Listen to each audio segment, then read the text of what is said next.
Hey, everybody. Just want to tell you about this upcoming guest. It's going to be an awesome episode. You are not going to miss it.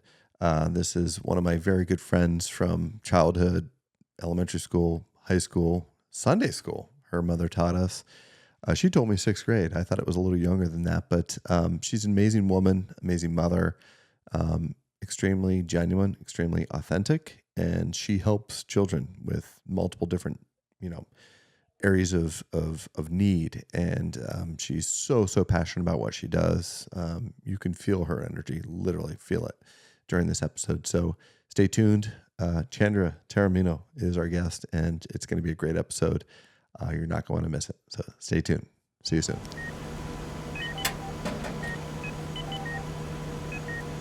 All nurses to the nurses station.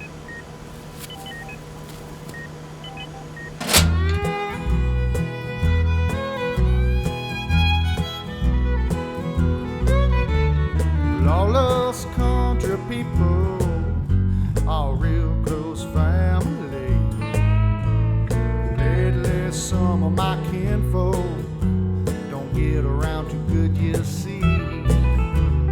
When that doctor asked them, son, how'd you get in this condition? They says, hey, soft bones, I'm just carrying on an old family tradition. Wanna know, Doc, why do you think I got this pain in my joints from years of playing hard in this life that's too short?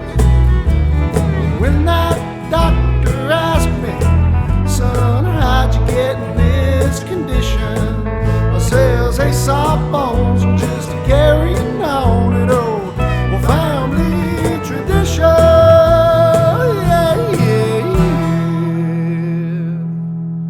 Tell me all about it, Doc.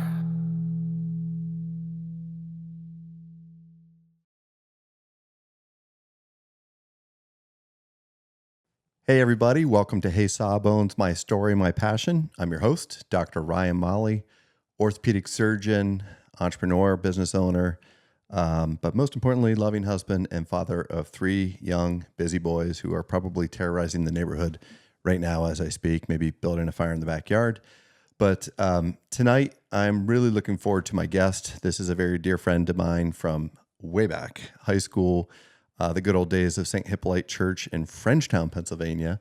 Her mother was our religious education teacher. I don't remember what grade it was, but she's an awesome woman. She's has two great children and an amazing career that really intrigues myself and a lot of people because it looks at the world a little bit differently. And but without further ado, Chandra, how are you? I'm doing well, and thank you for that lovely introduction. I'm super excited to be on your show. Yeah, so I don't remember what grade Mrs. Taramino taught. Was it third or fourth, or do you remember? I think it was sixth. Sixth grade. Wow. Yeah, sixth grade. Was that like the year? Did she give us the talk? She did give us the talk, yes. One of the ones that gave us the talk. I think there are a couple of them, but I think Joni gave us the talk too, right?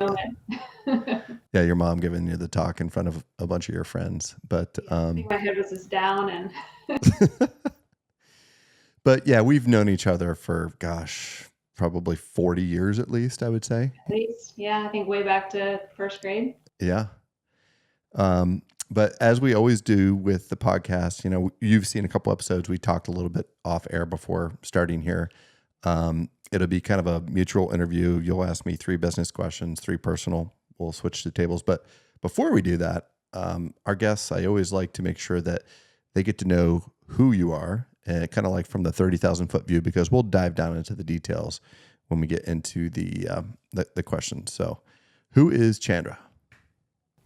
Oh, that's a big question. So professionally, well, let me start with, I have a 13-year-old daughter and a 9-year-old son, so that keeps me pretty busy. Recently divorced. However, my ex-husband and I are awesome co-parents together. We make it work beautifully. And, we're honestly really good friends. We live 0.7 of a mile from each other, and it works. So that's been a big transition lately as far as just how to navigate that whole world. And I feel like I could do a whole separate podcast on that, right? Um, You can be the host of that one. yeah, right.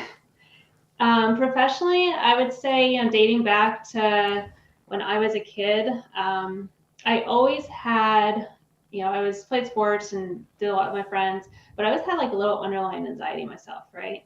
So thinking back, there was this stuff that I kind of suppressed, anxiety wise, and I learned really well how to internalize it and kind of hold it in.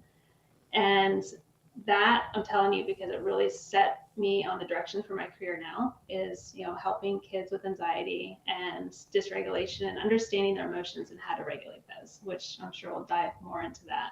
For sure. But, and as you know, we went to a small school. We graduated with 103 in our class, right? Something like that. Yeah.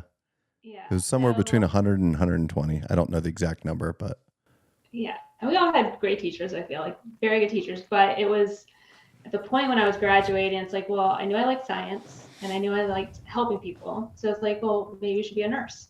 I'm like, okay, that sounds good. So I'll be a nurse. So I went to school for nursing for 1 year, realized that this is not my niche. Nothing against the nursing field. I think it's fantastic, but I'm not a very think inside the box person. I always want to think outside the box and do more. And nursing was very cookie cutter to me, especially in the first year. So I'm like, this is not my thing. It's like, well, I like working with kids. Maybe I'll work with kids. I'll be a teacher. And so I went to Edinburgh, which is not too far from Meadville, for teaching. And it was there that I learned I love working with kids, but I also learned that I don't want to work with the 30 kids in a class. I wanted to work with that one or two, children who are exceptional in their own way, and maybe the kid that had some anxiety or struggling, or the exceptionally gifted child. And so it was then my parents were really not happy about this at the time because I was ready to graduate with my teaching degree. And I switched my major to a minor, which is elementary ed, and then my minor to a major, which was psychology. And it was then that I really set me on the path to the field of psychology, understanding all the things that go into treating someone with anxiety, depression, any mood dysregulation.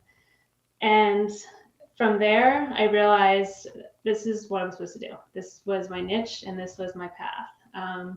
And it also helped me gain a better understanding of myself, because it was then that I really realized any of the anxiety I felt as a kid, it was just learning how to turn any of those deficits into assets, right? And so that's really what I thrive on today in working with kids is we all have deficits, but it's how do you turn those into an asset to make it better for yourself? How do you hone in your superpowers as you're going through life and the developmental years? And I absolutely love that.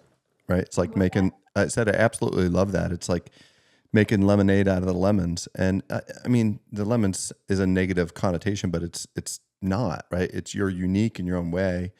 And whether you're of some form of maybe autism, some look at that as a deficit, but others look at that as a gift.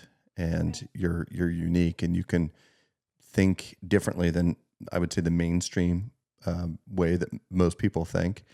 And to me, those people are extremely special. Like we call them special needs, but I would say you have unique abilities instead of like deficits. Exactly. And if you look through history too, and there's so many people with ADHD that do really well. They just aren't sitting at a desk job, 8 hours a day. They're doing other things because that's not how their body's programmed. And that's fine. But they do very well for themselves, or even like that anxiety, like being able to hone that into, a lot of kids I see have, this is where I fell into, were super emotional, like they took on a lot of those emotions, somewhat like an empath or just someone who understands and feels emotions greatly. But honing that in and learning how to understand someone's emotions and use it as a gift. A lot of nurses, a lot of therapists kind of fall into that category because they understand the emotional aspect and understand how to use that as a driving force, not something negative. Yeah. Well, that's beautiful. And I definitely look forward. I've got some great questions for you. But before we do that, I'm going to have you kind of, as we talked about, do the 3 business questions and 3 personal. Then I want to spend most of the time asking you questions because that's guests and viewers get bored of hearing about me. It's about the guests and just the amazing things that people from the area and even more regionally are doing. So fire away. Okay. So I thought really hard about these questions because I've seen your episodes and I was trying to find stuff that people have not asked you yet. Okay. Right. And this was episode 30 something. 30. I think this will be 34 when it airs. There's another one that my good buddy Blake aired this past Wednesday, a couple days ago. Then we've got another one airing in a couple weeks that I recorded several weeks back. So you'll be 34, I think. Okay. Sounds good. So I did write these down just so I wouldn't forget them and I could ask them the way I wanted to. Sure. So the first one, professional, on an integrative perspective with whole health and hip and knee replacements. What is the biggest aspect to looking at the whole person? So I know you've talked about this a little bit, but what's the whole aspect on looking at them physically, emotionally, mentally, their mental space as far as recovery and successful outcome? That's a great question, and no, I've never been asked that. So you must have done your homework and watched a couple episodes. But so it kind of is very relevant to today because just I would say maybe 2 or 3 months ago, it's what I've always wanted to do, but it's like building something. It's like building a cake. You have to build it in layers. It doesn't all get built at once. So we're on the layer of kind of like looking at the whole aspect of the person. And we always kind of were superficially, but now it's a lot more objective. So I had this concept probably about 8 or 9 years ago where I wanted to create some type of survey, like a questionnaire that my patients would receive, fill out, and we would obtain data from the moment that they walked in the door as a new patient. It's called the MPAS score, MPAS. It stands for Molly Pre-Arthroplasty Score. It doesn't have to be a before hip or knee replacement surgery, and that's just arthroplasty just means joint replacement, fancy term. But it is broken down into multiple different components. And the whole thing for me was I wanted to see a snapshot of my patients before I physically met them to understand who they were better. And if there was any areas of concern, right? So if I do your hip or your knee, are there any, I don't want to call them deficiencies, but are there any areas of that we can improve upon to help reduce risk of bad outcomes or complications after surgery? So the first one is really, really objective stuff. It's such like your height, your weight, your BMI, lab values, your hemoglobin. If you're a diabetic, what your hemoglobin A1C is, which is just a number that helps to determine how well you are controlling your diabetes over a long period of time. Not a snapshot of today, not your blood glucose today, but how well have you controlled it over 90 days, 3 months. We look at other aspects in there as well, such as your nutrition, albumin and pre-albumin are lab values that we look at. And I'm I'm an orthopedic surgeon, obviously. So I'm very like mechanical, right? And I'm like green, yellow, red. Think about like a traffic light. And I created thresholds for each of these values within this first category, which is like the objective medical data. It's not how you feel. It's literally numbers. And if you exceed a certain BMI or if your hemoglobin is below a certain threshold, it's different for males and females, you would get assigned a color. I would know the number, but I would see a color so that I could briefly scan and see if it's all green, it's like Houston, we're go for launch. We're good. There's nothing really too concerning. But if I see a yellow, it's like, we need to modify this. If it's a red, it's a big risk factor. And sometimes some of those big risk factors, for instance, hemoglobin A1C, if it's above 7.0, we are not doing a hip or knee replacement. That's a hard stop for me. BMI is a little bit more fluctuant. I don't have like a hard cutoff. If your BMI is, some insurance companies will not pay or approve a hip or knee replacement if it's above 40, which classifies as morbid obesity. Above 50 is super morbid obesity. I don't have that because certain people, they do everything they can in their power to lose weight. They're taking maybe some of the newer medications such as Ozempic or Mounjaro, and they get to a certain point, but they can't be physically active enough to lose anymore. So if they're, say, 42, 43, I'll make an exception as long as they don't have a lot of other risk factors, say, such as smoking. And so that's another thing that we look at. Then we have like a psychosocial section where we're looking at anxiety levels. And there is a previous kind of scoring system called the patient catastrophizing score. You may be familiar with that, but it is a number that it's really all focused on pain. What your perception of pain is related to why you're here, right? Your hip or your knee. And it asks, I don't know how many questions, but it's pretty lengthy, maybe 20, 22 questions. Your perception of the pain, how it affects you, and how often you think about this. And the higher the number, the more you tend to catastrophize or this sounds bad, but like blow things out of proportion. You will do worse. That's just been proven in the data. Such things as anxiety, depression, whether you've been diagnosed with it, is very different than if you're diagnosed untreated versus treated, right? If you're treated, you'll do better than the people that have anxiety and depression that's diagnosed but not treated. But you never will do as well as the people that never have been diagnosed and don't have anxiety or depression. It's just what the data shows. There's such things in there. People wonder why I ask like how many cats or dogs you have, but those are risk factors too for potential infection down the road. Like if you have a lot of indoor pets that could be rubbing up against your incision, maybe licking your incision. I know it sounds disgusting, but I've seen it all. On that on LinkedIn about someone who got infected. Yeah, so I've seen it all. It's just like one of those things when you do something long enough. Then there's other things in there, such as just kind of like your socioeconomic status too. Like, do you live alone? Do you have somebody that's going to be kind of your accountability coach? So all these layers build a score, but it's all these subcategories. So it is very impactful right now, where we just started rolling this out, like I said, a couple months ago. So to me, it was always like just a brief snapshot. I don't have my final, like if you add everything up, what's a no-go for launch? I don't know if there ever will be, because certain factors weigh heavier than others, like the diabetes, for instance.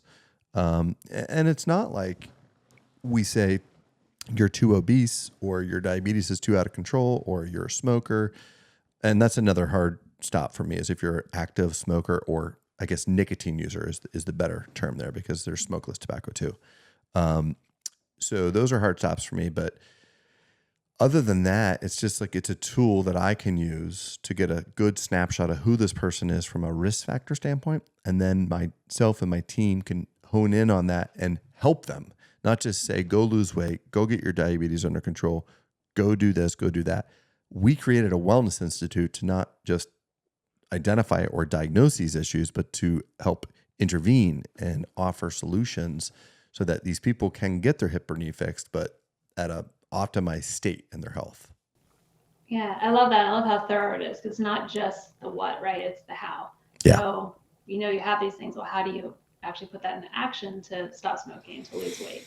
I'm curious though, the Ozempic, is that a short-term use? Because I know it's getting quite a lot of buzz. It is. And I wish I had the answer for you. Like during our pre-op planning session this morning, we were talking about that. And my nurse practitioner who runs our wellness institute, we just asked the question, like collectively at the table, we're like, what's going to happen in 10 years to these people that are on these medications, right? Because we don't have a lot of that long-term data yet. And I've seen people that have been on it, people that I know personally, and they come off of it and they rebound, right? It's like a lot of those things that if it seems almost too good to be true, and is it something that you can be on forever? I don't manage that. My nurse practitioners in the Wellness Institute manage that. I want to get more educated on that. I'm actually looking to obtain a functional medicine degree. I don't know if you caught Blake Miller's episode from this past Wednesday, but he's an orthopedic surgeon that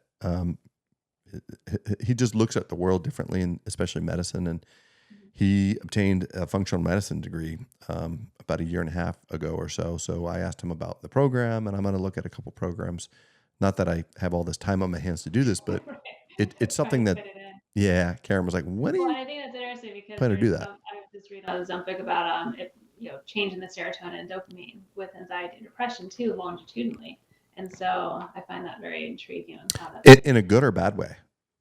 can spike anxiety in a negative way, but nobody knows, what that looks like. Everyone's different. So maybe they Okay. had a precursor for anxiety anyway, and so maybe they didn't do as well, whereas another person might be fine, right? Sure. So it's looking at all those functional aspects, I guess. Yeah. But, What else? all right. Well, thank you for answering that. Yeah. Let's see, second.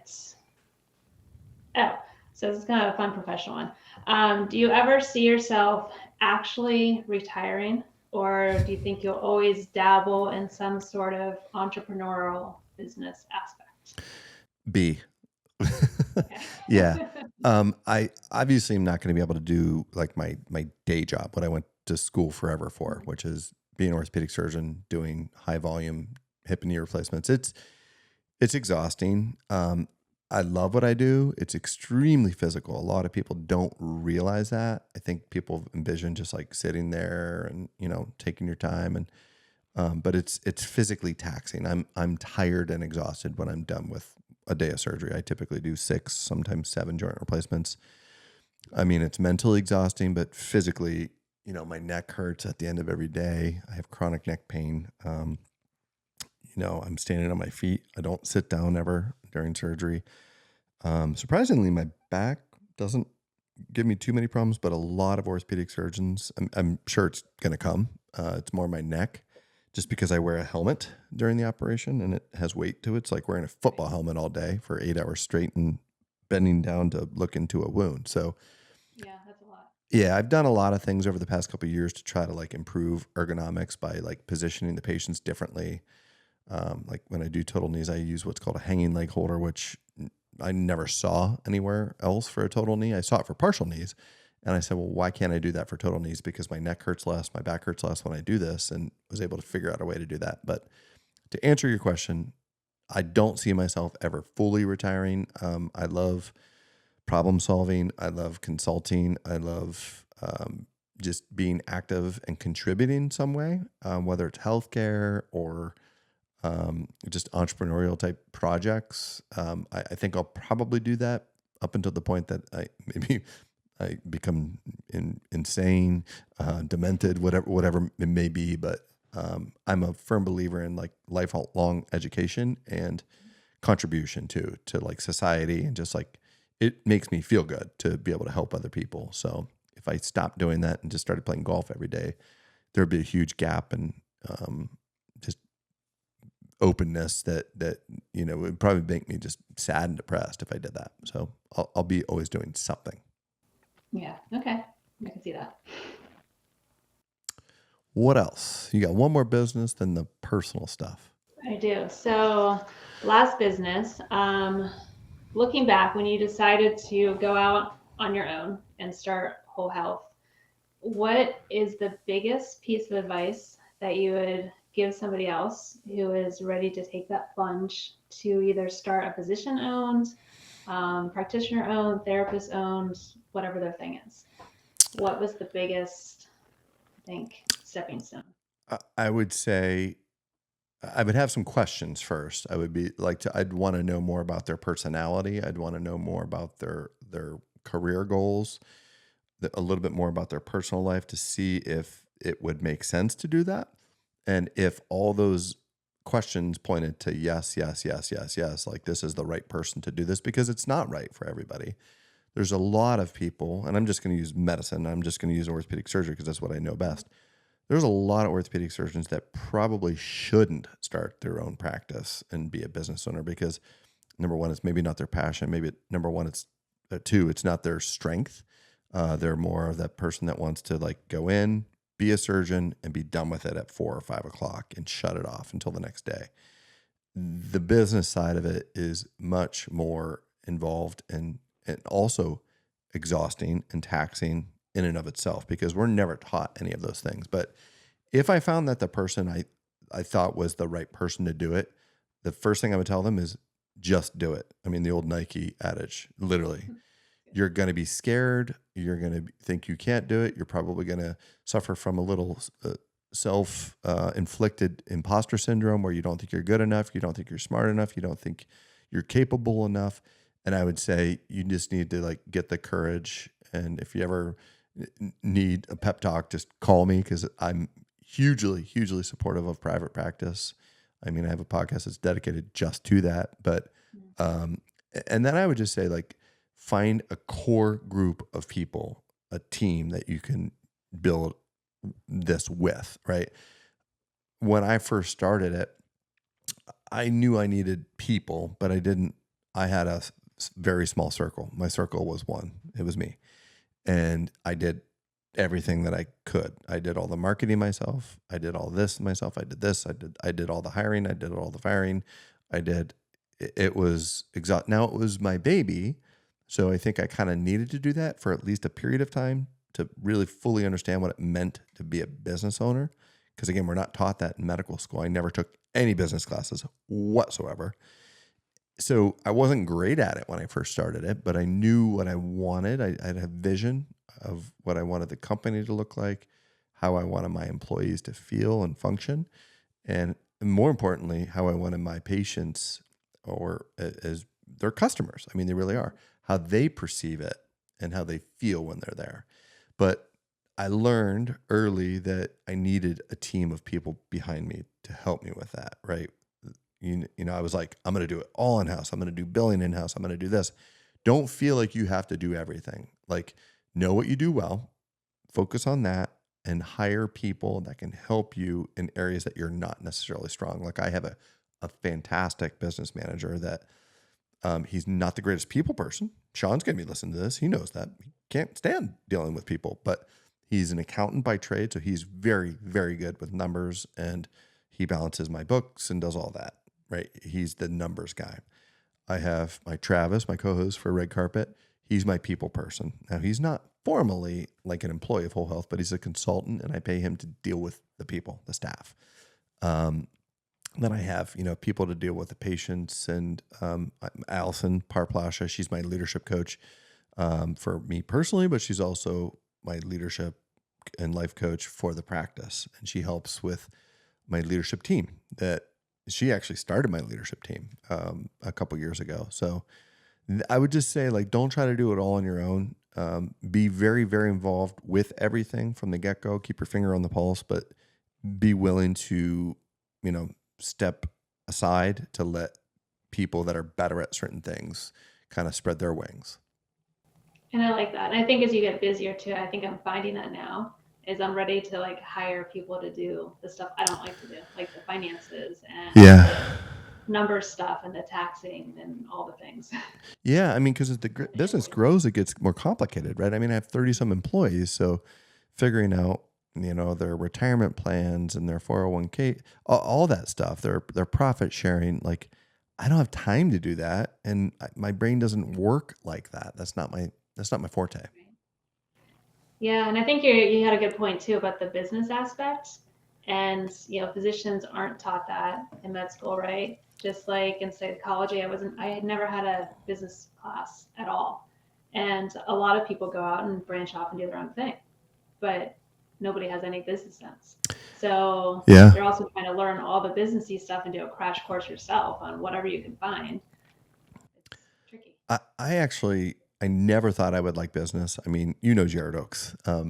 He was a business major in college, and he used to come home and talk about, he'd be writing business papers, and he'd throw out terms like assets and liabilities and things like that. And to me, that was Greek at the time, because I'm like, oh my God, Jared, this is so boring.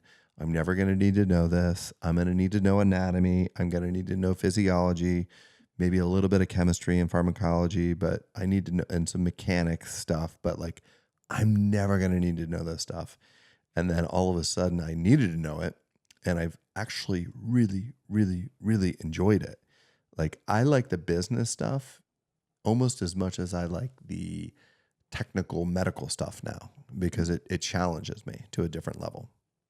It is, and learning something new. And I started working with a financial advisor and learning how to invest and learning all those things that I didn't know in my 20s.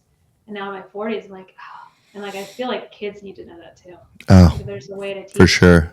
kids and the younger generation, Yeah. so much more helpful. Personal stuff. Yes. So I have 3 personal. And by the way, I have to do my disclaimer. I know you've listened to this before, but you get 1 veto if there's a question that I ask you or you ask me that you can say, no, I don't want to, I don't feel comfortable. But I will also say that no one to date, episode 33 complete, your episode 34 has ever vetoed a question. So no pressure, Chandra. So I should be the first. You can be, but yeah. I want to keep the streak rolling. Yeah. All right. So the first one is, if you can think back to your 10-year-old self and what maybe your superpower was that you didn't hone in yet, that maybe made you good at some of the things that you were good at, and you were able to hone that into the person you are today, what is that superpower that helps you do all the things that you do? I hate talking about myself like this because it sounds like arrogant, but my superpower, and I love this question. I ask a lot of my guests this, is my creativity. You know, my 10-year-old self was the kid that would get a remote control car or radio control car. I'd tear it apart and figure out what else I could make. Jeff Schmidt, actually, who was one of our classmates through elementary, junior high, high school. I still see him periodically. He brought up just within the past year, he goes, do you remember in 5th grade for Mr. Curry's class, we were doing a World War II history lesson. You built a B-17 bomber out of, and I was like, I remembered it. I remember exactly what I used. I was like, yeah, I used a big tube. I used my mom, like the old pantyhose containers, how it had like a clear egg shell on the end. That was the nose of the plane. And I built wings, and I took 4 engines that I had taken out of like radio or remote control cars, hooked them up to batteries. That manned the 4 propellers that would go around, built a cockpit, all of this stuff, painted all green, and hung it. I mean, I obviously couldn't fly, but it was badass. And to this day, he remembered that. And so that was me as a kid. I was always like, I loved projects, right? Like I remember Mr. Drake, for one of his classes, I don't know if it was zoology or whatever it was probably a biology. It was like a French Creek project, and I built like a flowing river with like a timeline of like, American history along French Creek. And it actually had flowing water and buildings and things that were moving. And so I was always very, very creative. My current very, very good friend, he's one of my best friends, Travis. He said to me the other day, he goes, Ryan, I've never met somebody that thinks like you. He's like, you're always thinking, and he's like, your creativity is like off the charts. And I don't know if this was a compliment or not. It was probably like a little bit of a compliment and a little bit of a jab. He goes, if someone had to ask me like to describe you, he goes, it would be a 14-year-old that has like a reasonable amount of money to like do what a 14-year-old would want to do. Like, build something that no one else would think of, like a hidden door to come into a room or something like that kind of stuff. So definitely my creativity, and it continues. And I use that to build my practice and to build a non kind of typical medical practice, and I mean, not just the building, but like the basis of the practice. It's not like any other practice I've ever seen in terms of like the holistic aspect and the unreasonable hospitality aspect, which is like our new kind of thing that we're really trying to push. Which makes it more special and unique, right? Because it has that creative aspect. Yeah, for sure. And actually, I remember that bomber. I think, didn't Mr. Curry have it hanging up on display? I feel like it was hanging from the for a while. Yeah, it was. Yeah. I think he showed every class. And Mr. Drake, he was one of my favorites.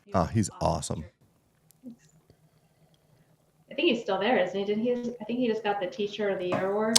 He should get like the Teacher of the United States award. Ever? Yeah. I mean, he's an amazing, amazing guy, and so patient. It made it fun to learn, right? Like a lot of classes. You're going, like, oh God, I got to do this. But like, he was engaged. He loved what he did or does. And just, he made it fun. He did. Yeah, I remember having zoology, biology, and anatomy with him and doing all the dissecting. Like, he actually made it fun. Yeah. It was good stuff. What else? Do you have one more personal? Or is that the first one? That was the first one. I don't know which one I'm gonna go with next. I'll go with this one. So I'm gonna preface this and say that there was a slogan in the early 1900s that said, "Behind every great man is a great woman," and so that has gotten a lot of, people have said it over and over again, obviously for the last 100 and some years. And I'm not talking about your mom and your sisters because they're exceptional in their own way. So can you shed some light on Karen and For sure. just what's the glue that holds it together? Because obviously you're very busy, you do all the things, right? So can you share with your viewers one or two things that really help do it all, right? What's that driving force? Yeah. So I definitely have talked about like the uniqueness of my wife and our relationship in previous episodes. And I think I've used, it's not really an analogy, but I've said that like, if you gave me 100 women to like speed date, and try to find a compatible mate, and I got through them all and spent maybe not even speed date, like actual take time to go on dates. That would be exhausting, 100. But maybe one out of the 100 would probably be compatible with me just because of who I am. I don't think I'm an easy person to be a mate with, or a partner with. So, and I was very, very lucky to find Karen. Now, if you looked at Karen and you put Karen in the same situation and you gave her 100 people to figure out who she would be compatible with, like probably 80 to 90% of them. I mean, she's just awesome in so many different ways. And I'm not saying that I don't have gifts, but I just feel like I'm unique and challenging, right? Like, because my professional life, whether you want to think it's good or bad, defines a lot, and it takes a lot of my time and my energy. So to find somebody that understands that, like, I was put on this earth, first and foremost, to be a really good human being, to be an amazing, whatever the main things are. For me, it's being an amazing husband, amazing father. Family means the most to me.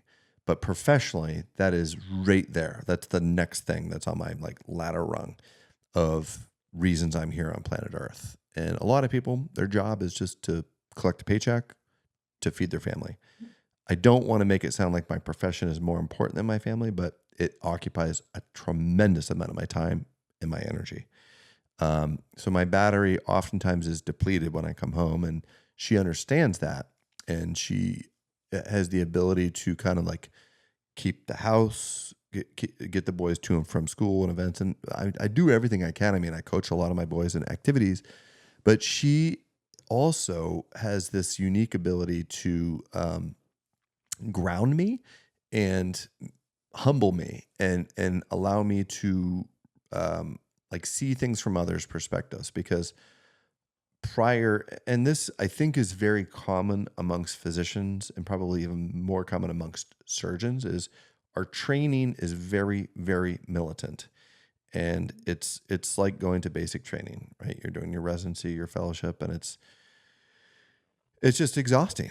And you get so focused on this goal of training academically, your skill set with your hands, that we are generally very emotionally immature when we come out, and we're very selfish individuals, just because of, I think maybe we have a little bit of a chip on our shoulder because we gave up so much during our training. It was all about others. We had delayed gratification, right? I didn't have my first real job, and I didn't take any time off until I was 32. So you come out and you're just like, now it's time for me. It's time for me. It's time for me. And so she humbles me and to let me know that it's not just time for me, it's time for us, we, the boys, and my extended family and friends and my patients.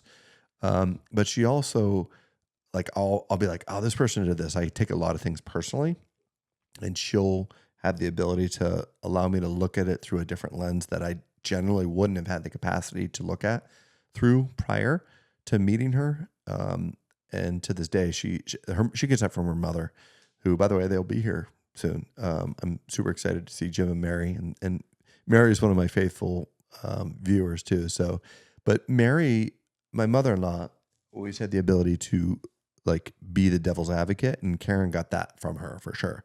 Like, I'll say something and it's really affecting me about a person or a patient or an employee, and I'm just like so passionate about everything I do. And I'm just like, God, this is bothering me. And she's like, well, have you thought about it this way? And I'm like, I don't want to think about it that way. Like, I want to think about it the way I think about it. And she has a way of bringing me to the point that at the end, I'm like, you're right. Not that I'm wrong, but you're right that I need to look at it that way. And she's softened me a lot, and she has really gotten me to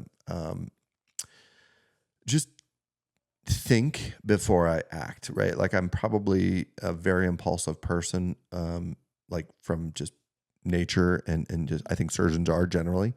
And, you have a heated email that you just have to send, and you have to send it right now. And I've done that. I've done that plenty of times throughout my career. And not that I ever regretted the message that I sent, but it was how I delivered the message. And I could have softened it a bit. And now, if there's one of those emails that I need to send out, you know darn well who's proofreading it before it gets sent out, because she does it. And she's actually ghost written a couple for me, and the response was, wow, this is such an eloquent response. And I'm just like, God, I don't have an eloquent bone in my body for this kind of stuff. So, and I love that. And I love that you said grounds you. So finding that balance, right? And yeah. to kind of help bring you down a little bit. That's awesome. Yep. What and left? To have the ghostwriter when you're, kind of in your head a little bit. Oh, I'm in my head a lot. So she helps me with that. That's good stuff. You ready for number 3? Sure. All right. So you have 3 boys, as many of the viewers know. If you were to write each of them a letter, I'm digging a little deep here, and tell them something as far as advice or something you want them to know that they open when they are 18, what would that collective piece of advice be? So is the letter different for all 3? Like, is one letter specifically for Anthony and like who he is, and Tino and Luke? Do you want me to answer 3 things? Is that okay? Sure. Okay. Yeah, Is it 1 question or is that 3 questions? No, I mean, there's rules, but there's not rules.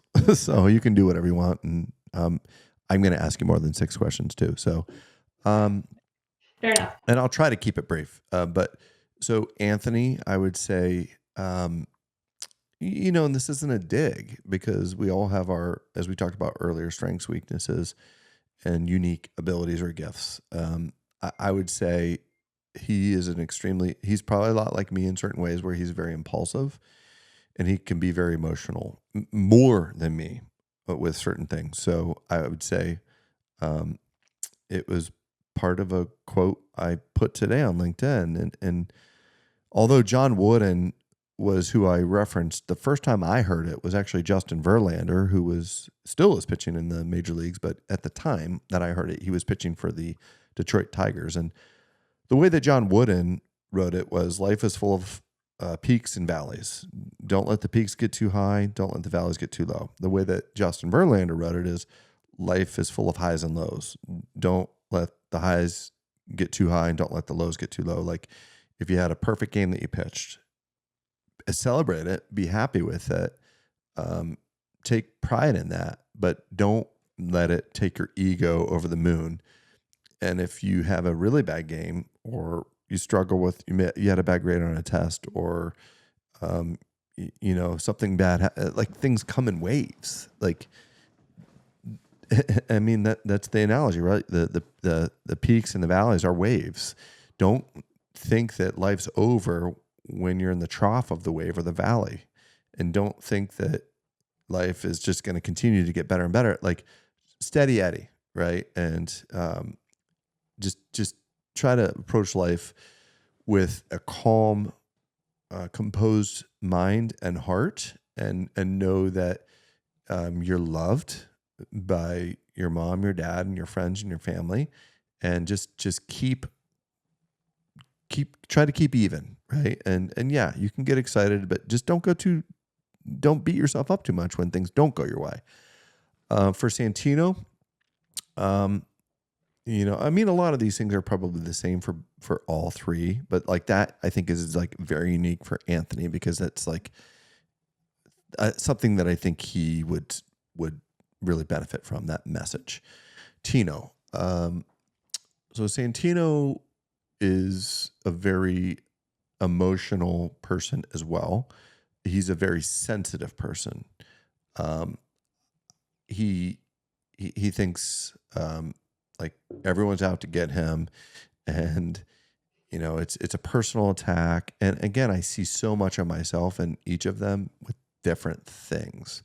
So I would just say, like, athletically, he probably is like our most natural athlete and can just pick up any sport activity and be pretty good at it with never trying it. I'm not saying the best, but like probably top 80% with just starting it. But he's the one that has like he puts the least amount of effort into it. So it's just like, oh man, like, so I would say to him, hone your emotions, just kind of like Anthony, but find your thing, right? You are really, really good and talented at almost anything you've ever tried, but and don't beat yourself up if you don't know what it is right now at 18. You may not know what it is when you're 25, but search your soul, search your heart for what it is that you want to devote your life to, and professionally and personally. And when you do find that, you need to step it up, and you need to put your heart, your soul, everything you have into that. Don't leave anything out. I've put everything I have into my career with whole health, with the way that I deliver care to my patients. Some patients may not agree with that. They may not see that, but I do. That's the reality. My family knows that. My wife knows that. My kids know that. So that's what my message would be to Tino, because I feel like he has so much potential, but right now he's just coasting, kind of an autopilot, because he's kind of like me too, where like my sisters had to work really, really hard in school, and they studied and they had homework all the time. And that's Anthony. He is very diligent. He's working all the time on homework. Tino never has homework. I never had homework.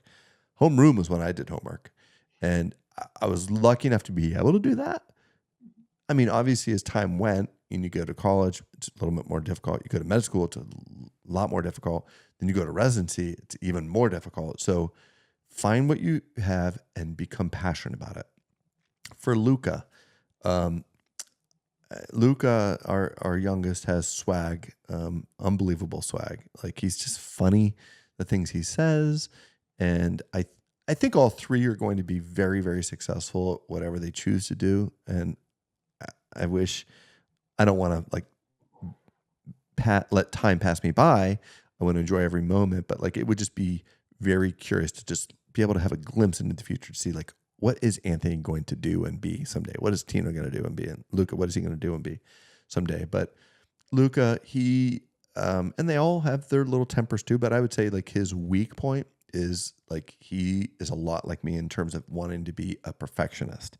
And if he ever fails, he loses it. And I would say, again, kind of the same message as Anthony, and kind of like composure is key. And just don't take yourself so seriously. Like, and I've had to learn this. And Karen's taught me this. You asked your last question, what have I learned from Karen, or how does she help me? Is like, be able to laugh at yourself, be able to make fun of yourself a little bit, and don't take yourself too seriously. And I would say the same thing to Luca. Like, He's an unbelievable dude that's got tremendous swag. He's going to have ladies all over him someday. He's going to have a very successful sports career too. Like, he's our baseball player for sure.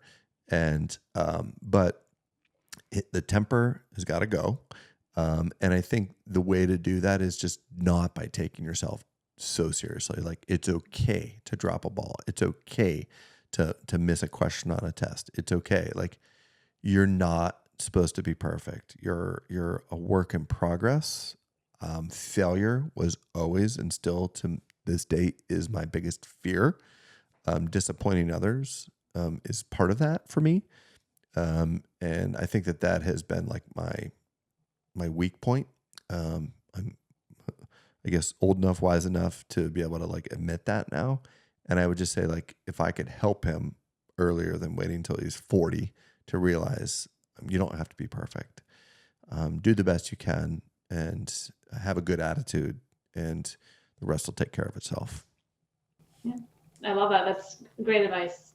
And I think you can apply it any age, right? Not to take yourself too seriously, Yeah. ride with whatever happens in your life and let it go. Great questions, Chandra. Honestly, I think they were probably some of the best, if not the best, most thought out questions that I've ever had. And they were all unique. I don't think anyone's ever asked me those specific questions. So awesome job. My goal was met. That's exactly what I wanted to do. You get an A. Something. I don't give A pluses. Questions.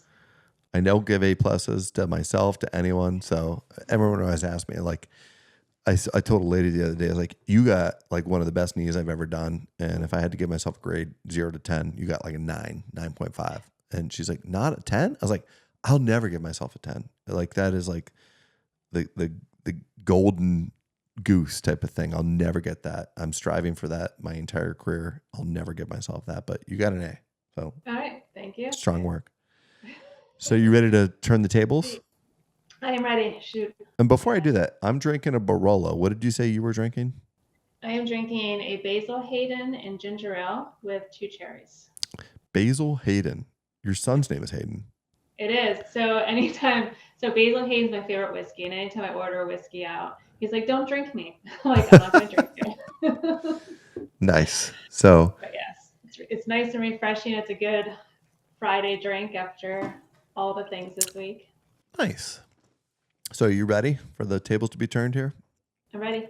All right. So, professionally, I'm going to start kind of like chronologically. You kind of went through a little bit of your like background. Like, you first thought you wanted to be a nurse, then you thought you wanted to be a teacher, and then you kind of like life gave you windy turns, and you started to realize that you wanted to work more in a one-on-one or very small group, kind of your niche, as you kind of explained it, and that psychological component of things. Was there a person that kind of like that key influencer, mentor in your life that helped you kind of like see this? And was there like, it's a 2-part question. Was there a person or a couple people maybe? And was there a moment? Like, was there like an aha moment, like a light went off when you were like, I don't want to be a nurse. I know I don't want to be a nurse. I know I don't want to be a teacher of 30 kids in a classroom. This is what I want to do. Was there one of those for each of those? There were several, but the one for nursing was, I'll never forget, I went to Teal College in Greenville for nursing school, and I was going to do my initial nursing there and then transfer somewhere else. That was the plan. But I remember sitting in one of the intro nursing classes and just going through the parameters of, if a patient comes in and they have X, you treat them with Y. Or if they have this, you treat them with that. And I was like, I don't know. I just wanted something more. I'm like, there can't be like an A you treat them with B. Like, there has to be some other niche here, right? And I was always into the whole aspect of physical health and just knowing about the body. But I was like, I don't think nursing's for me. So I'll never forget, like, that moment. I was like, I think I'm going to switch. And I had no idea what that was. But I talked to my parents about it, and they're like, well, you like kids? I'm like, I do. And like, well, Edinburgh University has a great education program. Like, they do. So I'm like, okay, I'll switch. So I transferred there after freshman year and loved it. loved working with kids, loved all of the lesson planning that went into it. I really found that I loved the early education classes and the early intervention classes on just understanding child development and child behavior. And so that was kind of like the first main catalyst that started getting me to think about children, why they do the things they do, how they're raised, like what's going on in the brain, right, when they're developing.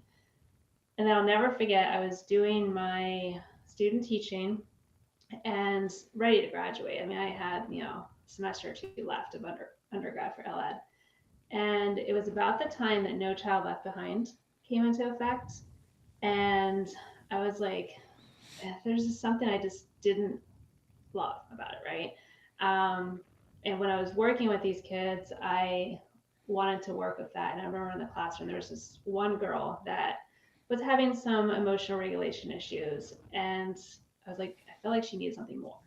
And like, I want to work with that kid. Like, I don't want to work with the 28, 30 kids in the class as a whole. I want to figure out what's making that one person tick and how they can be, do better or reach their goals, whatever they might be, and turn any of those, as I mentioned earlier, any of those deficits into assets. And so that was really the turning point. I remember going to my advisor and saying, how can I do this? And like, well, you're going to lose a lot of credits and you're going to go to school probably for 2 more years. And I was like, you know what? I'm going to do it. It was more money, but it just felt like that was what I was supposed to do. And I can't explain it fully. It was almost like an intuitive feeling that this is what I'm supposed to do. So that's what I did. Yeah, that's awesome. I love the fact you followed your heart, because a lot of people, whether it's your teacher or your parents or somebody kind of trying to give you the reality check of like, hey, this is going to be more time, this is going to be more money. Like at the end of the day, yes, we can't get time back, but the rest of your life, the rest of your career is a lot longer than 2 years, right? And money, who cares about money, right? Like I don't. I mean, you need money to survive, but like at the end of the day, you are going to make that back, pay that off, and there's no price tag on personal fulfillment and job satisfaction. And like I don't look at my job as a job. I look at my job as like part of who I am, right? I'm not dreading going to work on a Monday morning, Sunday night. I'm looking Sunday night I'm excited about Monday and going in and helping people. So, and I feel like you're the same kind of person like that. You're extremely passionate about what you do.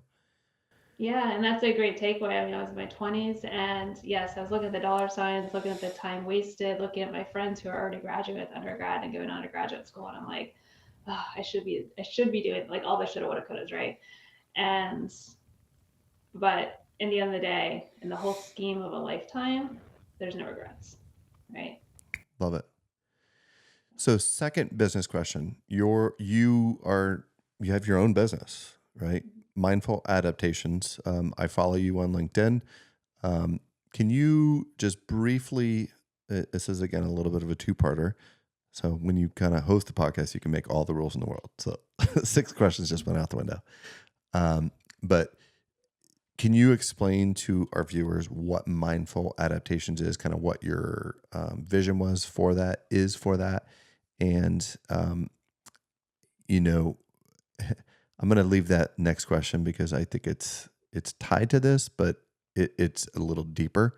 And so, what is Mindful Adaptations? Where do you kind of get the idea for it, the basics of it, and where do you see it going in the future? That's question number 2.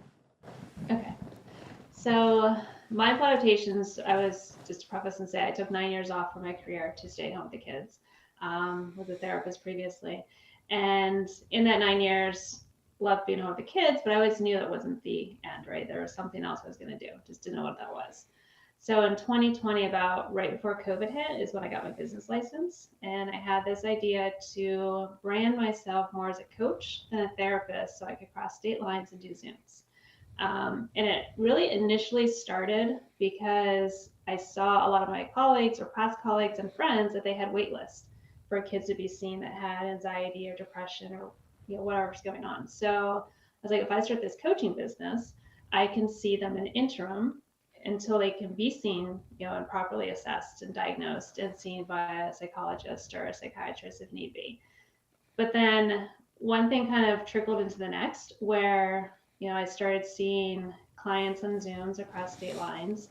And then once things loosened up with COVID, I started renting a space and seeing people in office. Um, and as things evolved, yes, it started with just seeing kids with anxiety related symptoms and emotional regulation. And as that's continued to evolve, now I'm seeing kids more with an integrative wellness aspect. So yes, I might see some kids that have anxiety related symptoms or ADHD related symptoms. I'm not so concerned about the diagnosis as the symptoms that they're coming to me for, and looking at the integrative aspect. So, yes, the mental, emotional, but also what's going on environmentally, what's going on with internally with their vagus nerve and how it's responding. And I collaborate with a chiropractor who does vagus nerve stimulation, which him and I have a lot of patients that will cross back and forth because he does the vagus nerve stimulation stuff for the sensory related things for some of the nervous system stuff to help quiet down the nervous system so that I can help with some of the emotional regulation stuff. So it's really kind of a two-parter. And then I also have a nutritionist that I work with as well that helps with some of the dietary stuff, helps with the supplementation and seeing if they're low on something or if they might need something more into their diet in some of that aspect. So, where do you see it going in the future? I mean, because that's kind of like through now. Like, I guess the last part of that question is like, where's mindful adaptations? And I mean, you don't need to let all the cats out of the bag, but like, do you have any future goals that you see? I do. So I don't know how to answer this without letting some cats out of the bag. Give a preview. What I do see is having my own teaching institute to do some of the stuff that I'm doing now, but also to teach others. And when you say teaching, you mean other coaches? Other coaches. Okay. Yes. And so it's really getting more into the whole body integrative space and getting more into what's going on with the vagus nerve, what's going on with the heart, what's going on with the gut, and how that's all connected to the brain and how those things are all firing and communicated together and how to holistically help somebody through those things without having to use medication, without SSRIs or any of the psychotropics. And currently I'm getting my doctorate in natural and integrative medicine to be able to do some of those things and look into the legality of how to start my own institute, like how that all works, really. Yeah, no, that's awesome. I mean, I know Karen's mom, Mary, will watch this for sure. Karen generally tunes in to, I would say, at least 50% of the podcast. It's just like whatever's going on in life. But her and I were talking about you, I think last week or so. And just like, she's like, yeah, I remember when you were working with Anthony a couple of years ago. And all the stuff that you're saying is like stuff that she kind of brings up from time to time, like the heart, the gut, and how she's very, very focused on like the gut and the nutritional piece of it. And I think there's absolutely something to it. It's not what I do on a daily basis, so I don't fully understand it, but I'm definitely aware of it and I believe it too. So love what you're doing. I'm gonna be a little nerdy for a second because I think this is such awesome You can be nerdy. edge research. But what they're finding, or they have found out, is the heart sends more signals to the brain than the brain sends to the heart, right? And the gut sends more signals to the heart than the heart sends to the gut. And so if you think about it in reverse, it's more like the gut, heart, brain rather than brain, heart, gut. And so what's going on in the gut area and the heart emotionally is so impactful for what's going on in the brain. And so like that super highway pathway and that communication is such a big, big deal when you're talking about anxiety or depression or just, whole body health in general, really. It's a beautiful segue into my third question. So you and I have had some conversations about like energy, and you're very energetically in tune, I think. Can you go into a little bit of depth for our viewers out there to better understand like When I went to Sedona, I kind of shared with our guests like I'm the sorry, 1 second. no worries. Turn off. Thought that was off. Okay. Sorry. Go ahead. When Karen and I, we've gone to Sedona several times, and like the energy, the vortices, the things like that, like that is like a lot of people would look at this as like, all right, here we go, we're getting a little quacky and this and that, but like you're very much in tune with like energy, right? And like the Earth's energy, people's energy. Can you go into that a little bit, to help our viewers better understand like and me too, because you know a lot more about this than me, but like I believe it's there without question because I've been there. I've felt different when I was there at the vortices and things like that. And you can walk into a room and you can feel. I mean, we talk about this like the elephant in the room, so to speak. Like there's energy, and certain people connect, certain people maybe don't connect as well. Like what's going on there? So I know this is a deep question, but it is, and I feel like I could do 3 podcasts on this subject alone. But I'm going to answer the first part of this question in a science way. So our heart sends off more electromagnetic waves than any other part of our body in our organ, and those waves are sent out externally through I don't know what the radius is, but it's a pretty big radius, right? And our emotions are coming from our heart. So we have the emotional energy that are being sent out, which is why you can feel someone's energy. You can feel if someone walks in the room, it's like, yeah, or if it's more positive. Like people can sometimes feel that. And with that being said, we also have certain thoughts that we think, right? And that's energy. You can't see it, but you can feel it. And just like how when you think a negative thought, it can, offset your day a little bit. And thinking more positive thoughts can better enhance your day. And so when you think of the energy aspects, not only are we feeling that ourselves from what we think and what we feel and how we choose to show up in our day, but you can also feel that from somebody else, right? If someone's, thinking really bad thoughts about you, you can feel it. You may not know what you're feeling, but you feel something. And I always use the example as, energy vampires. Like you can feel when someone's sucking your energy and you can feel when they're replenishing your energy.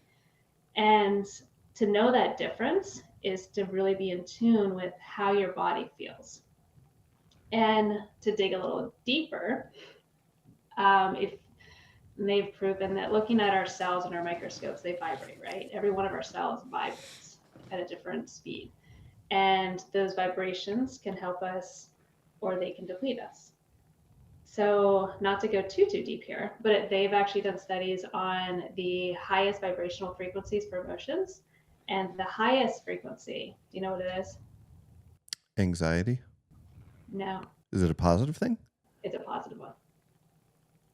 I mean, I don't think I want to say this on the podcast. Maybe how you're thinking, but it's authenticity. So the highest is authenticity, and the second highest, I believe, is love. So the reverse of that, though, is fear, guilt, shame, resentment. So the higher your frequency is, the higher vibrational energy, the better you feel. The lower, the worse you feel. And so I always explain as the kids I work with, it's kind of like a funnel. And if you start feeling really, really bad, you're going to funnel down into feeling depressed, into feeling really anxious.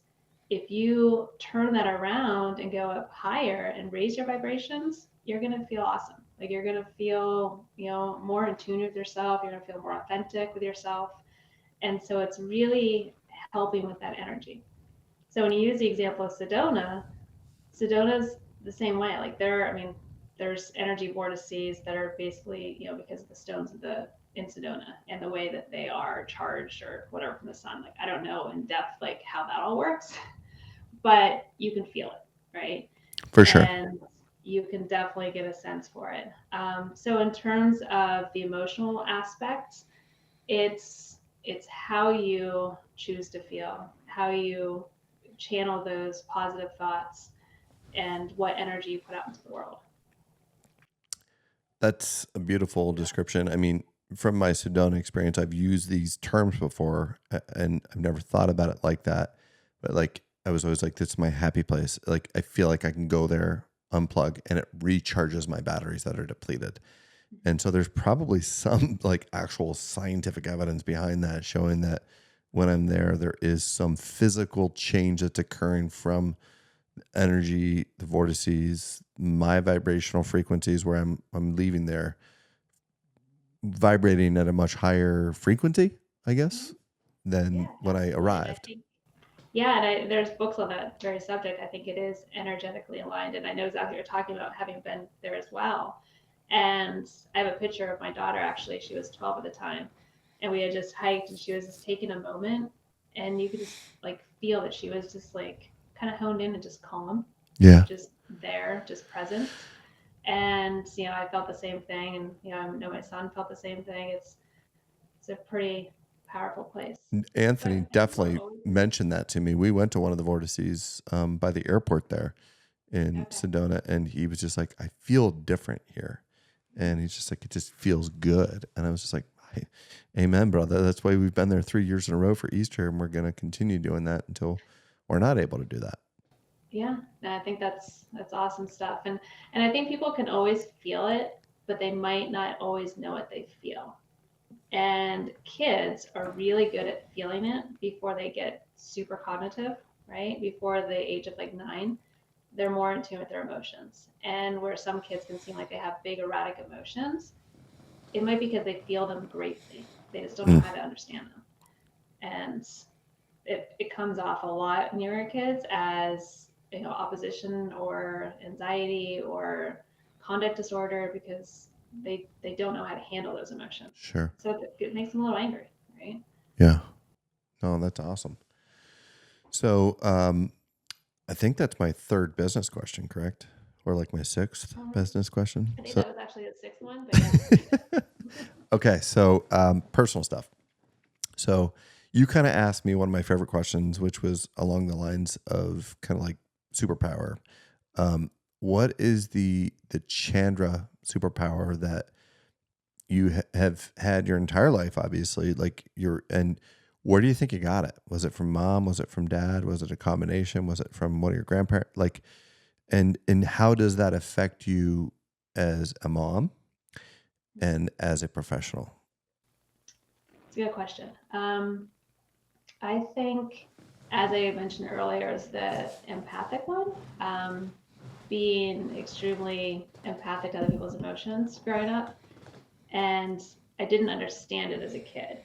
And it's kind of interesting because a lot of the kids, especially the teenage girls, the young females, college age students, they start working with, or that just happen to find me and I start work that come to me, fall on those lines.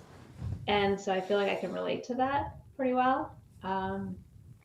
And I didn't understand it, but I learned how to help it serve me and hone that in when I started working as a therapist many years ago, because it's that intuition piece. It's that ability to hear what's not being said, but you can feel what's going on in the room, and you can get a sense from the person through their nonverbals. And I think that is probably my biggest gift and my biggest asset that I used to think was a deficit, which is mainly why I do what I do. And where did I get that? My mom and I were talking about that, and I think she falls along those lines a little bit too, and maybe didn't hone it in quite as young. And we actually just recently had a conversation about this, and I think my dad's mom had some of those capabilities as well, and just super empathic, but never really understood it. And, I think to the day she died, she still had a little bit of anxiety and still really never kind of honed into who she was. Um, yeah, So kind of cool to look at those things. you asked me about my 10-year-old self, and I'm just like thinking back to my 10-year-old self and your 10-year-old self. Like my view of Chandra Taramino at that point was you were extremely quiet. You were almost like shy, very reserved. You seemed like your confidence level was low in the fact that, like, I don't know, you were just very, very soft spoken. And I'm not trying to overanalyze who you were.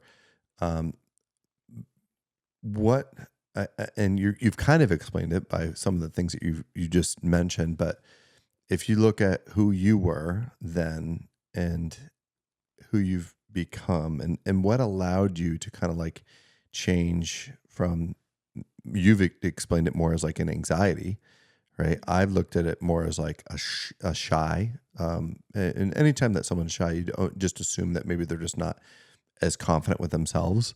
At least that's my interpretation. Whereas like you have those people that are just like super outgoing, talk, they never shut up, right? And you're just like, oh my God, like what's going on with this person, like deep down inside. And then I'm just curious about like your interpretation of like who I was when I was 10 and like knowing who I am now. You've at least seen me professionally and a bit personally, and knowing who you are now professionally, personally, way better than you know me. How has that changed from your 10-year-old self, my 10-year-old self to current day? How did that change? So there's a lot to that question. Yeah, it is. It's a Chandra Taramina question. It's a deep question. There's a It is a lot to deep it. question. I don't think I How asked it well, much but time do we have? yeah. So you're right. I was, and it's interesting how you can see the observations, right? You can see the behaviors that people see. And so what was seen was that I was shy, not as confident, which was true, right? But I had this internal anxiety. So I just had a lot going on in my head. And I think I was very much stuck in my head a lot of the time. And I thought it better to not say anything than to say what I was really thinking because I didn't know how it would be viewed, right? Or come across. So I think just over the years, the biggest thing was understanding my own feelings, understanding, any of the anxiety I felt, any of the insecurities I felt were all really derived on fears. And so through the course of my life, when I started shedding all those fears, fear of rejection, fear of abandonment, fear of saying something stupid or whatever it was, I think as those fears got shed, I became more into myself. And that's actually something that I've continued on is understanding when I have any fears and to let those go. Yeah. And we all have them, right? And for kids too, it's not letting them pile on where they start to have negative effects emotionally and start to lower your vibrations. Because looking back, I was probably operating very low vibrationally, my 10-year-old self. And I think over the course of my lifetime, I learned how to raise those vibrations naturally and to keep them up. And one of those is just being more in tune to my feelings and being okay with them, really. Yeah. No, that's awesome. And I mean, I look at who you are today and just like your energy, right? I'm gonna steal some of your kind of terminology for this. Like you're still the same person, right? But like you have accomplished so much and like you exude confidence now, but not in an arrogant way at all. Like you are as you said, the highest frequency is authentic. Like I truly, truly feel and see like authenticity when I see you and your passion for what you do, how you say things is just like very, very much in line. It's just like you're very true to yourself and to others. You're not putting on a front. So Thank you. yeah, I appreciate that. that's an awesome, awesome thing. And probably one of the highest compliments I think you can pay to somebody. But my last question, I want to make it kind of fun. So I know that you, just like myself, I like to do really fun things with our boys. Mhm. What do you guys have planned for this summer, right? With your daughter and with your son, like any special one-on-one dates, any special family vacations, anything cool coming up? I know you said bucket So list. So what's on the bucket list for you I and the have kids? quite a big bucket list, but I will say over spring break, my kids and I, with some other friends and their kids, went to Siesta Keys for spring break. So that was our big vacation. And then all of us, my former husband included, went to Disney in May also, which was fantastic. I saw some photos on it, LinkedIn that looked awesome. they had a great time. So this summer, my daughter and I actually just did a couple of days at Conneaut Lake, just her and I. And my son and former husband were on a camping trip. So we've tried, and I know you guys do the same thing. Every year we alternate. So my daughter and I will have our mother-daughter trips and times. And sometimes we'll go somewhere further. We went to Austin, Texas once and had a mother-daughter trip. And we'll switch off with my son as well, so we can have that one-on-one time. And really, the rest of the summer is just they have so many things going on camp-wise, and my daughter plays volleyball, so that's a whole thing right now with getting ready for tryouts, and she's doing lessons, and that's really like one of her passions. And my son does go-kart racing, and so that eats up a lot of summer too, because the meets are usually every weekend. So aside from that, we're just going to do little trips to Conneaut Lake here or there, swim. Summer is so short. We're just going to enjoy it. Soak it up, right? Yeah. And speaking of volleyball, did you hear that Nick Bancroft is taking Meadville to the finals yet again? No way. I did not hear that. Yeah. And don't quote me on this. I think Jake Snyder, he's a Maplewood boy. He's my ORPA that works with me. He's much, much younger than us, Chandra. He's, I think he's like 30 or 31, something like that. But he and Nick were a couple years apart. And obviously Sheila is an amazing, amazing, legendary volleyball coach, both men and women, multiple state championships. Well, that apple did not fall far from the tree. And Jake said something along the lines of his 5 years of coaching at Meadville, 4 of the 5, he's been in the state championship game. I think the only one that he wasn't was 2020 because of COVID. They didn't have it. And that was one of his best teams that he ever had. So they probably would have been in it. But good for him. I remember Nick running around on the court when we were. Oh yeah, he had those like bangs that would flop around, and oh my gosh, right? He was like maybe 5. the Energizer Bunny. Oh, good for him. That's awesome. And I think isn't Sheila still coaching? She is. I mean, they were in the state championship for girls again this past fall. So it's just like, I was flipping to the TV one day and I caught it on the network. I'm like, oh my God, that's Maplewood. yeah. I mean, you talk about like people ask me all the time because obviously our 3 boys play baseball. I didn't play baseball growing up. I mean, when I was very, very young, but when I realized that the kids were going to start pitching, I was like, no, I'm done. I'm done with this sport. I'm not getting hit by a baseball. And by the way, Anthony got hit twice this past week. Once in the face. Ouch. A week ago Saturday. Karen got video of it. It was horrific. And then just a couple days ago, he got hit by a pitch in the thigh. He's got a huge bruise. And I was like, that's why I didn't want to tell him that's why I stopped playing baseball. But people always ask, like, I remember getting slammed in the finger. Yeah. Oh, yeah. No joke. You get hit with one of those pitches. Oh, that hurts.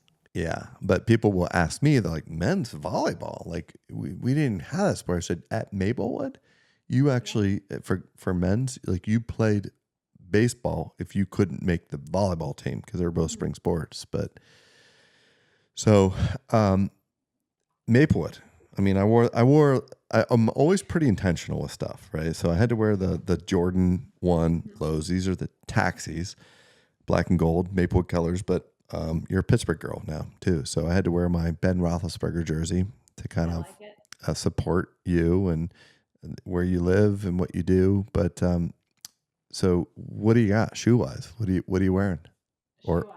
So these are, can you see these? Yes, I can. All right. Those are, so I'm not a gambler. I've been to Vegas twice. Can you hold it to the side too? Yeah. There we go. So there's a story for these shoes. So playing French roulette, and French roulette is a game like roulette, but you have more numbers and the odds are more against you. And so I started playing and I started hitting. And it went from where there was like 3 or 4 people at the table to then there was like 20 or 30. And I had no idea what I was doing, right? But I was winning and all these people started betting where I was betting. And before I know it, I'm, $900 up. And so I'm like, you know what? I'm riding the Vegas high. First time in Vegas, I'm like, I'm good, I'm done. In my 20s, I had money for rent. and I'm like, I'm going to go buy a pair of shoes. And so these were from the Venetian, but if you look, it has the Italian lion on it. Oh, and wow. that is the symbol of Venice. And so it means, I think it means power of the city or something. It's coined by Saint Mark, I want to say. So if you can send Jay a photo of those shoes, and then Jay can put a photo of those shoes here with the lion, that'd be awesome. I will do that. And these sparked my shoe collection. So now, because of these shoes, I have probably over 100 shoes that all have a different story of somewhere I went, whether it's cowgirl boots in Austin or something I got in Texas. But it started my shoe collection. So you and I have something else in common. We're both Italian, but we both have a fetish for shoes. And Mine are not Jordans. well, I mean, I do have other shoes. A lot of people are like, nah, you don't. And they only see me in Jordans. But I think this is my third pair of Jordans that I've worn today. I had one pair that I wore at a clinic. Then I had another pair I was wearing a little bit ago. I have Jordan sandals. But these, and I've worn these before. I think I wore these for the Ryan Ray episode. But they're the Jordan Taxis, Air Jordan 1 lows. And obviously kind of Maplewood colors and Pittsburgh Steelers colors. So I like it. Very fitting. Goes with the jersey. yeah, for sure. So, Chandra, I want to thank you. I know you've got some dinner plans here with your neighbors. I want to respect your time, but it's been awesome having you on. This has been a truly authentic, genuine episode. I feel it energetically. I do. And I hope you can say the same thing. I hope our viewers can see that and feel that because you're such an amazing person with a great story, and you just have this amazing ability to like help others, particularly children. And if people wanted to get in touch with you and learn more about you and mindful adaptations, how would they do that? So the best way is to email me, which is chandra@mindfuladaptations.com, or they can check out my website, which is mindfuladaptations.com. Okay, and Jay will put that all right here. Yes, thank you. This has also been fantastic. I was really humbly excited to be on this podcast and for you to ask me. This has been really nice. Yeah, and my request to you, or is just like, you have a lot of followers out there, and you have a lot of people, mutual friends that we graduated with. Like, share this, right? Share this episode so that we can help spread the word of what you're doing. I know a lot of your friends and my friends as well know who you are, what you do, but like, that's the whole point of this, is like getting that word out there about the amazing things that people are doing in this community. And you're, from the Guys Mills, Meadville, Townville area, went to Maplewood, but like your impact is much further than that now. And that's just amazing to me. So want to spread the word, want to thank you, want to thank our viewers for tuning in, watching. As always, leave comments, suggestions. I've had some people, former patients and guests, that have said, hey, why don't you get this person on the show? So if anyone has any comment suggestions, please share those. And Chandra, I want you to have a wonderful weekend. Go enjoy your neighborhood. I think you said you have a cookout or something like that. I'm going to go cook some outdoor pizzas with my family. I know. Enjoy. And just some family time. So thank you again, and have a great weekend. Well,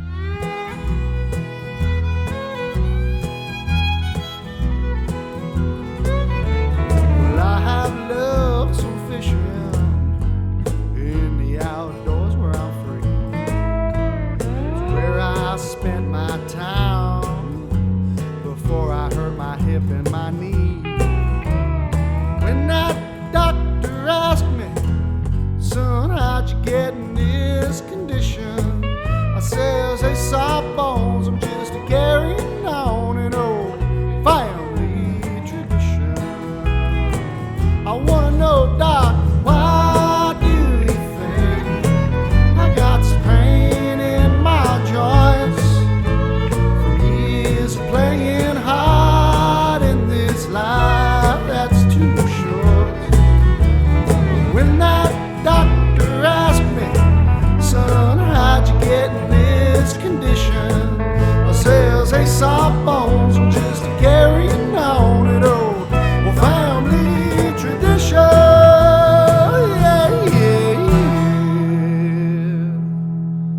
Tell me all about it, Doc. As a disclaimer, this podcast is for general informational purposes only and does not constitute the practice of medicine, nursing, or other professional healthcare services, including the giving of medical advice. No doctor-patient relationship is formed. The use of this information and the materials linked to this podcast is at the user's own risk. The content on this podcast is not intended to be a substitute for professional medical advice, diagnosis, or treatment. Users should not disregard or delay in obtaining medical advice from any medical condition they have, and they should seek the assistance of their healthcare professional from any such conditions.